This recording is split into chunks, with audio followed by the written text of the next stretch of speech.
Hi everybody, this is Wade from Wade's Orchids. Someone asked me a few weeks ago, maybe longer, to do a Cattleya video, and I already did do one for repotting a Cattleya, but I thought I would discuss a little bit more about, you know, what Cattleyas are and how to grow them. And I thought it very appropriate that this be the first one that we talk about. This is called Cattleya hybrida, and it is the first registered Cattleya hybrid that was ever made.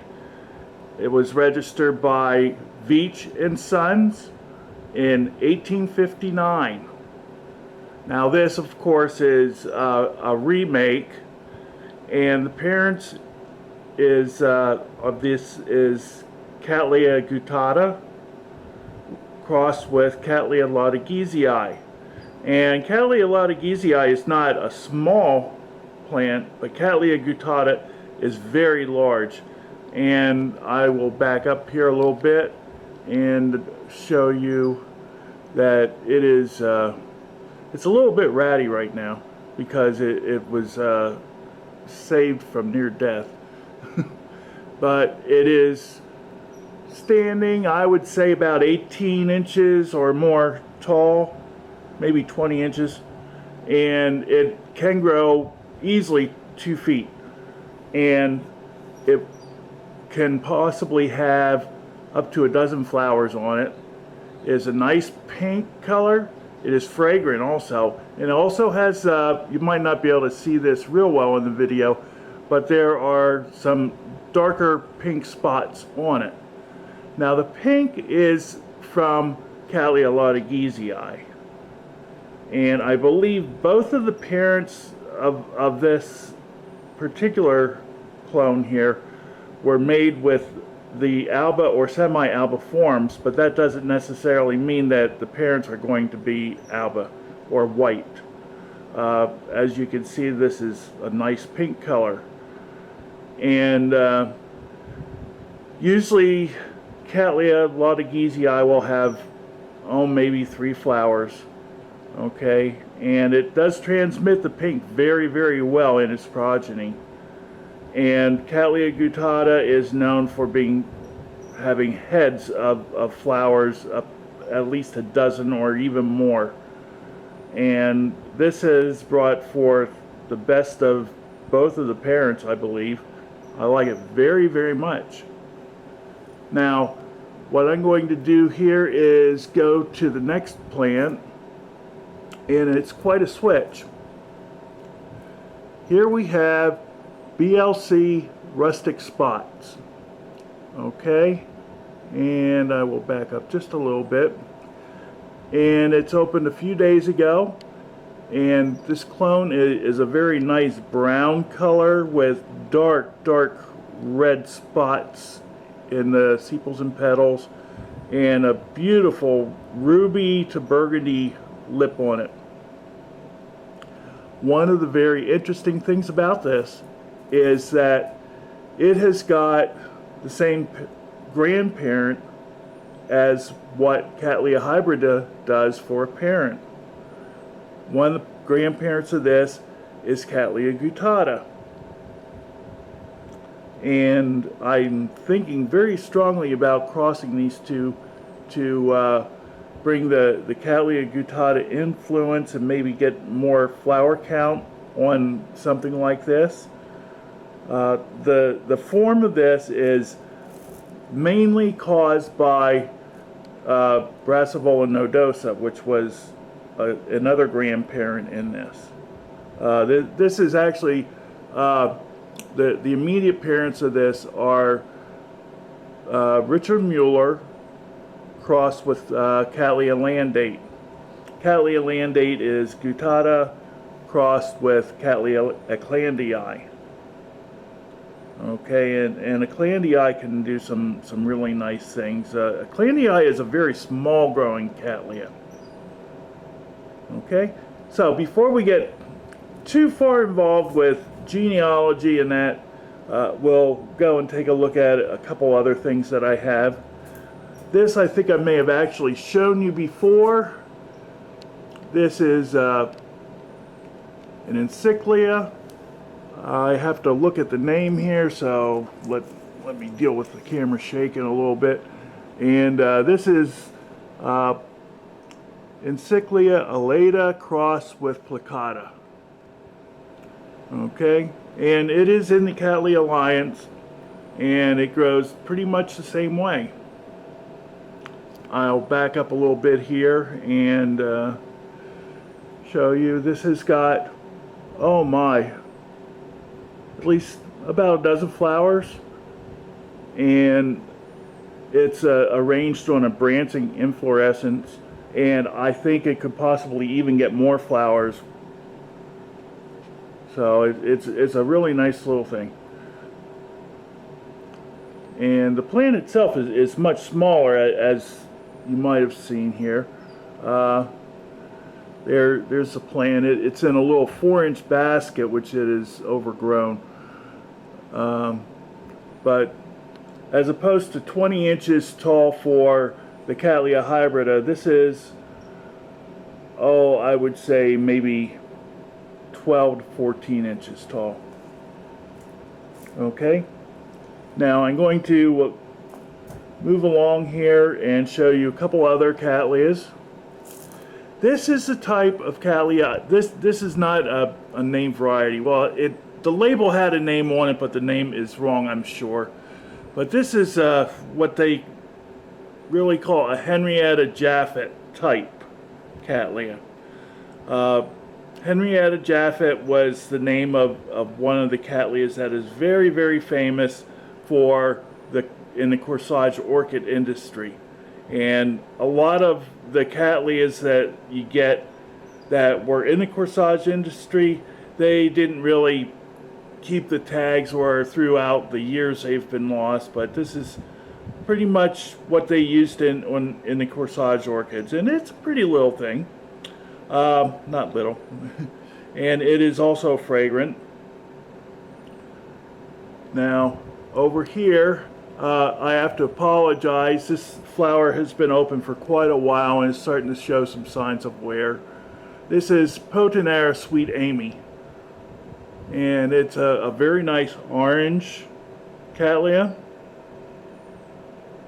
And one of the reasons I waited so long to do this video was it's very unusual for me to get 5 Cattleyas in bloom at once. But I also want to show you some that are not blooming that will give you a little bit of an idea of some of the variety in the Alliance here. There's a lot of things here. We're going to go down here and look at this little thing, and it is little. It is Leptodes bicolor, and the leaves are kind of, I call them pencil shaped. Some people call them terete. The leaves are about 4 inches long, and it puts out between 1 and 3 white flowers with a magenta lip. Real pretty. The flowers are large compared to the plant size. The flowers can get up to 2 inches. And here is another, this used to be in the Encyclia Alliance. Now it is called Dyneema polybobin. And it also puts out really nice flowers of about 1 inch, and the growths on here are not much bigger than that. They're about 1.5 inches, and that's one of the reasons why it's usually mounted, because it kind of forms a rambling type of mat as it's growing.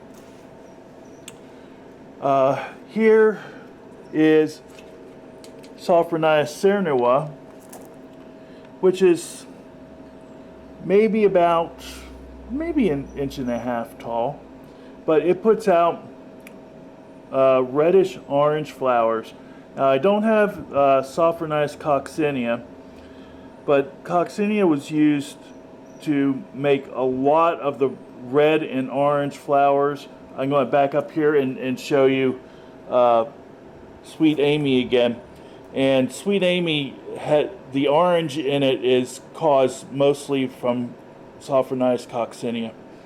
And now Sophronitis has been reclassified into Cattleya. So I guess this is actually called Cattleya serenoa, or the other one I was talking about, Cattleya sophronites.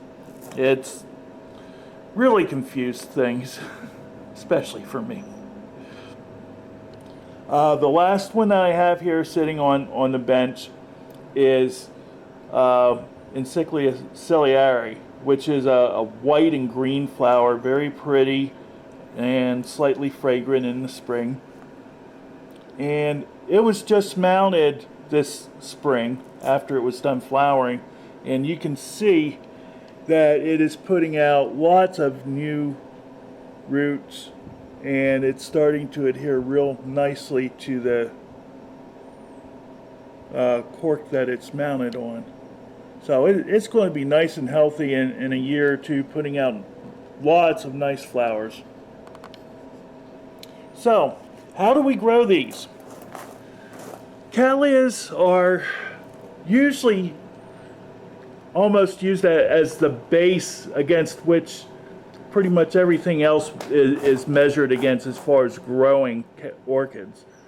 Cattleyas like a good amount of light, and when I say that, technically it is around 2,500 to 5,000 foot candles of light. Now that may not mean a whole lot to you, but it will take direct morning sun. It does not like to have direct sun the whole day. When the sun gets to about noon and later on, it should be getting a little bit of shade. If you're in the house by a sheer curtain, or if you're outside under a tree. Here at the greenhouse, I use shade cloth. And 50% shade is usually what they say for recommendation for growing Cattleyas. Okay, along with that, as you can see, these plants are all moving. Air movement is incredibly important to all orchids. Air movement keeps bacterial and fungal rot from occurring. Air movement helps to cool the plants. Air movement helps to bring the humid air that we hope that we're able to provide across the leaves and to have the plant pores transpire. So it is one of the things that many people forget, but is very, very important to have. So we do like air movement with orchids. Also, I mentioned humidity. We like to have between 50 and 80% humidity for Cattleyas. That should give you, along with air movement, what feels like a nice buoyant atmosphere. Temperature should be down to around 55 to 60 degrees at nighttime and up around 70 to 85 degrees during the day. Now sometimes it gets hotter. Yesterday it was the hottest day that we've had so far here, and it got up to 95. I think I kept it a little cooler than that in the greenhouse, but there's a lot of times that you just can't really control that, and along with air movement and misting and good humidity, the plants can get by with something like that without being stressed too much. Watering, plants like to be watered and then allowed to approach dryness. Most of these are mounted or potted in what we call a fir bark mix. I will see if I can get down here. I've showed you fir bark mix several times before. What I use is a mixture of bark, charcoal, and perlite. Now I'm actually using kiwi bark now. Fir bark was used for many, many, many years. Now the fir bark trees, or the fir trees are starting to become decimated, and fir bark prices are going up. Also, the quality is not as good as what we used to find. So alternatives are being looked for. And kiwi bark seems to be the best thing that I have found. So one other thing, fertilizing. I usually fertilize about once a week during the summertime, and then fade off to the point about once every 2 weeks during spring and fall, and during the winter when it is very, very cold and usually not too much sun, I will actually skip fertilizing for about a month to 6 weeks, because the plants are just not able to do too much in the way of growing, and when they aren't growing, they aren't really using a whole lot of fertilizer. So there you have it. I hope that this has helped you with growing your Cattleyas and given you an idea of some of their variety and a little bit of history behind them. And again, this is Wade from Wade's Orchids. Hope you enjoyed this and have a good day. Bye-bye.